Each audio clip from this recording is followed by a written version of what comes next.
momento, los rebrotes no son todos enfermos.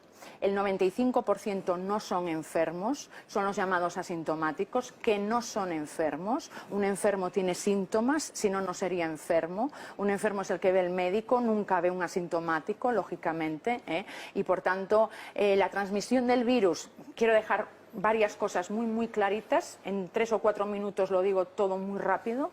La transmisión del virus no es ni al hablar, ni en conversación, ni por objetos, ni por aire acondicionado, ni por agua. Es por tos y estornudos. Correcto, una persona que esté con síntomas. Así lo corrobora, lo expone la OMS en su documento del 29 de marzo del 2020 y lo corrobora en su documento del 9 de julio del 2020. Son documentación oficial y científica que tiene una vigencia de 2 años. Correcto. El 9 de julio del 2020 la OMS volvió a ratificar los modos de transmisión del virus porque hubo 260 más o menos científicos que le pidieron a la OMS que por favor rectificara sus afirmaciones en relación a la transmisión del virus, que decían que no, que se transmitía al hablar, que se transmitía por el aire. Bien, la OMS volvió a recabar información, volvió a estudiar sus informes científicos y volvió a ratificar: no, señores, esto no es así, y volvemos a elaborar un documento. Con lo cual, la OMS tiene muy clara esta situación. Nosotros como médicos sabemos perfectamente que, además, lo corrobora la OMS también en su documento del 9 de julio del 2020, ella elabora este documento para ratificarlo en los modos de transmisión, pero también para hablar de los PCRs, y dice claramente que en los PCRs no detectan virus infeccioso. Carga viral infecciosa, correcto. Esto es importantísimo. Claro, es que me pareció la clave de lo que se dijo ayer. Es que es la clave, claro que sí. ¿Qué detecta? ¿Qué? ¿Y qué detecta? Proteínas. Detecta vamos a ver, los virus son ARN o ADN, material genético, correcto. El PCR lo que detecta es una parte del material genético, porque si determinara todo el genoma tardaría muchos días. ¿Vale? Como tienen que ser en unas horas, normalmente 3 horas, detecta una parte. En esa parte se amplifica, pero esa parte puede no ser completamente del SARS-CoV-2 porque el SARS-CoV-1 comparte el 80% del genoma del SARS-CoV-2, por tanto puede ser el SARS-CoV-1. No estamos determinando el SARS-CoV-2. Y también pueden ser otros coronavirus, como así lo explicó también en enero la documentación oficial de la OMS, en donde se había detectado también presencia de otros coronavirus. Incluso podría haber en las personas vacunadas con la gripe, podría haber restos virales y podría también dar PCRs positivos. Por tanto, es importantísimo saber que los rebrotes no son todos enfermos. El 95% de los rebrotes de Italia son asintomáticos, no son enfermos. Es importantísimo que esto quede claro, son PCRs positivos que nos puede pasar a casi todo el mundo. Es importantísimo saber que estas personas están siendo recluidas en sus casas, que están dando PCRs positivos cada 15 días. Hay muchas personas que llevan recluidas en sus casas 2 meses sin estar enfermos.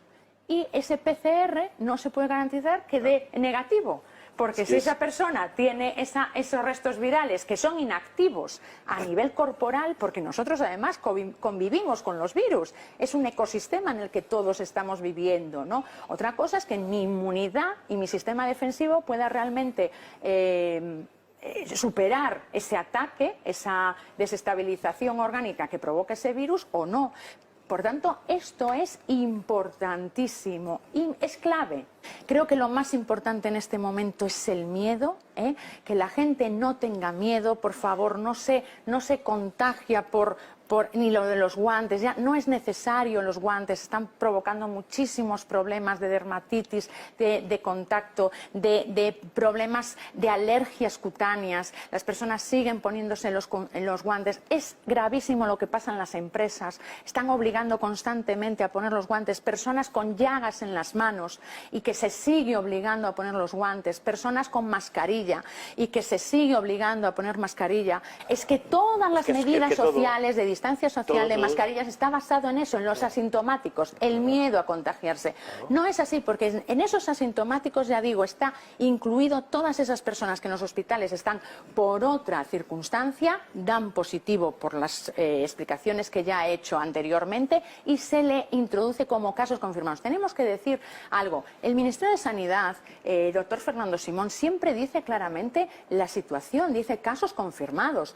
Pocas veces dice infectados. De hecho, a nivel documentacional, de forma oficial, siempre se dice casos confirmados. El problema es que no se dice de qué, y subliminalmente parece que son confirmados de enfermedad.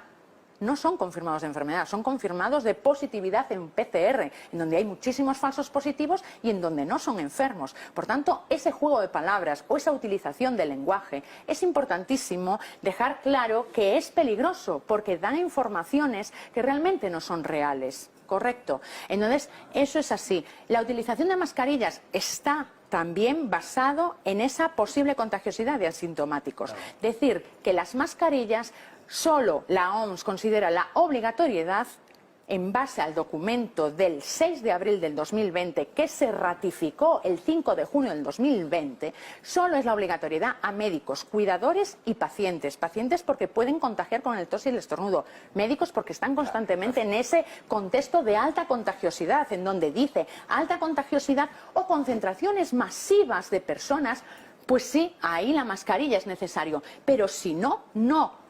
Puede ser recomendable, puede ser beneficioso, pero esa posibilidad la introduce la OMS porque no podemos en medicina decir realmente que categóricamente o no es, lógicamente, pero sabemos perfectamente que implantar medidas sociales de esta característica a nivel generalizado tenemos que sopesar el perjuicio y el beneficio. Y el 5 de junio del 2020 la OMS describe uno por uno los efectos dañinos de la utilización de mascarillas a nivel poblacional, en personas sanas, enfermedades respiratorias, alto riesgo de autocontaminación, proliferación de microorganismos, neumonías, infecciones de vías respiratorias altas y vías respiratorias bajas, por el uso de mascarillas. Lo expone y lo pone la OMS. No solo lo dije yo, que ya lo empecé a decir desde el primer momento en mayo en donde se habló de la obligatoriedad de las mascarillas. La OMS en el 5 de junio del 2020 así lo ratifica y ratifica que no existe evidencia científica que avale el enmascaramiento universal de la población sana en relación a mascarillas. Pero entonces, con haber confinado solo a los que tenían síntomas, por supuesto, yo ya lo dije en mi primer audio del 15 de marzo del 2020. El aislamiento selectivo es el que siempre a nivel de la historia de la medicina se utilizó. Nunca se utilizó un confinamiento generalizado y un aislamiento generalizado. En la Edad Media se cerraban las ciudades principalmente porque, no había otras medidas terapéuticas, pero el aislamiento también era selectivo. No se cerraban a nivel general. El aislamiento selectivo está contemplado en el artículo 18 del Reglamento Sanitario Internacional, que en el 2007 entró en vigencia en España y que más de 100 países firmaron. España es uno de ellos. Y en ese artículo 18 dice que solo se puede aislar a personas realmente que tienen síntomas y que son cuidadores. En ese sentido, lo dije claramente, ese Reglamento Sanitario Internacional se elaboró para contextos de epidemia y de pandemia, en donde se deben de llevar a cabo las recomendaciones de la OMS.